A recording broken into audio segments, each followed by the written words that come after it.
Maybe dead a little bit, but it doesn't affect taxes and inflation, does it? Okay? So, what are we going to do? 3 strategies. Number 1, income shifting. Number 2, business income. Number 3, passive income. 3 strategies that you can use to improve your finances, okay?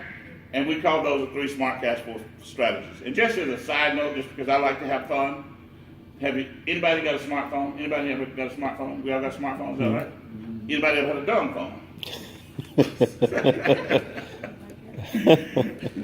You know, it took me a long time to figure out what a smartphone was. Oh, Nokia. Because everybody like, man, we're getting a smartphone. I'm like, well, what's wrong with the phones we got? And then I figured out you could do some more stuff with a smartphone, right? Yes, sir. All right, so we're just going to have some fun. Y'all like having fun? Yes, sir.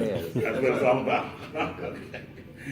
All right, so let's go through these 3 strategies and see how they can affect our lives. Everybody got it? Number 1 is Americans lose about 1/3 of their income to taxes. Okay. Now, Dex, I bet you don't have one of those common tax deductions. Which times you got one that you can give your guest? You know, the common tax deductions info package. Yes. If you'll give your guest one of those, that'd be great. Everybody else already got that. But just one of those common tax deductions info packets there. Okay. Well, it's that, it's the big piece of. Dexter might have 2. Yeah, okay. All right, while you guys are grabbing that, see if Dexter's got that, Mr. Stokes, we got it right. Then what we'll do is I'm going to keep rolling here so we can finish up on time, but while they're doing that. So it's just where we can document all this stuff that we're getting ready to talk about, okay? So income shifting is the first strategy. It's extremely important because Americans lose about 1/3 of their income to taxes. And a lot of times people think about income taxes. Yes, sir, that's it. That's the one. Okay, so Beverly's got one of those, and we wouldn't happen to have 2 of those, would you? They're getting another one, but we can get Jesse one of those. If not, they'll be back in just a moment with one for you, Jesse. Okay, not a problem. You'll have one in a minute. Okay. Now, you see, we think about income taxes, but what about property taxes? What about sales taxes? What about excise taxes? So there's lots of taxes, aren't there? We lose, according to the American Institute of Taxes, which you can look up on the web, they say we work from January 1st to May 2nd to pay taxes. So the first third of the year is all about taxes in this country. But everybody doesn't pay the same amount, do they? Okay?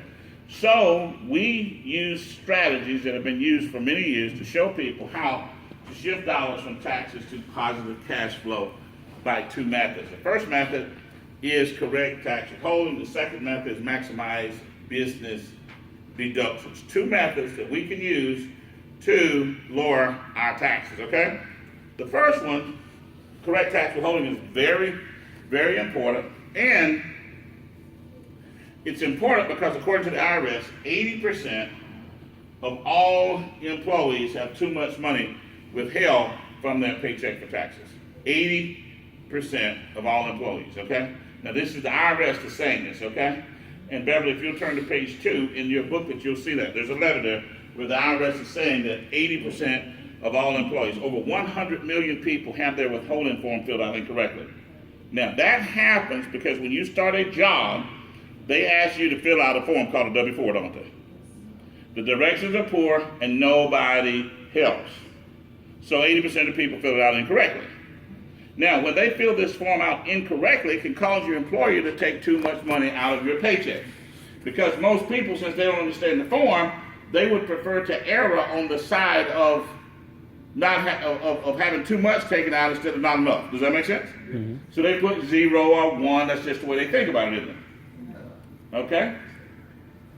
All right. So what happens is when too much money is taken out of the person's paycheck, the company takes the money, they send it to the IRS takes the money, and they send it to the bank. And the bank invests the money in the IRS's name instead of the employee. Now, here's the point, here's the problem, okay? Just give Jessie one, she's already got one there, okay? Yeah, I have one. All right, so here's the problem, okay? Turn to page 2 and you'll be where I am.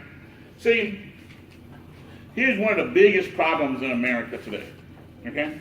Here's one of the biggest problems. Our money has value, okay? Insurance companies make money investing money. Banks make money by investing money. Is that correct? And financially successful people make money by investing money. So our money has value. We're a capitalistic society, which means it's based upon investing money or capital to build the country. Texas right now is doing a great job of that because they're building roads everywhere. So they're preparing for all of the growth that's coming to the state, aren't they? They're building an infrastructure to handle a much greater population. Does that make sense? All right, so now, but when someone else is investing your money in their name and they're getting the benefit, then you're losing money. Is that correct? That's correct. And that's what's happening to all of these employees who allow the IRS to hold their money. Somebody read on page 2 to me in that letter where it says big refund, big tax bill. Somebody read that for me. First, the son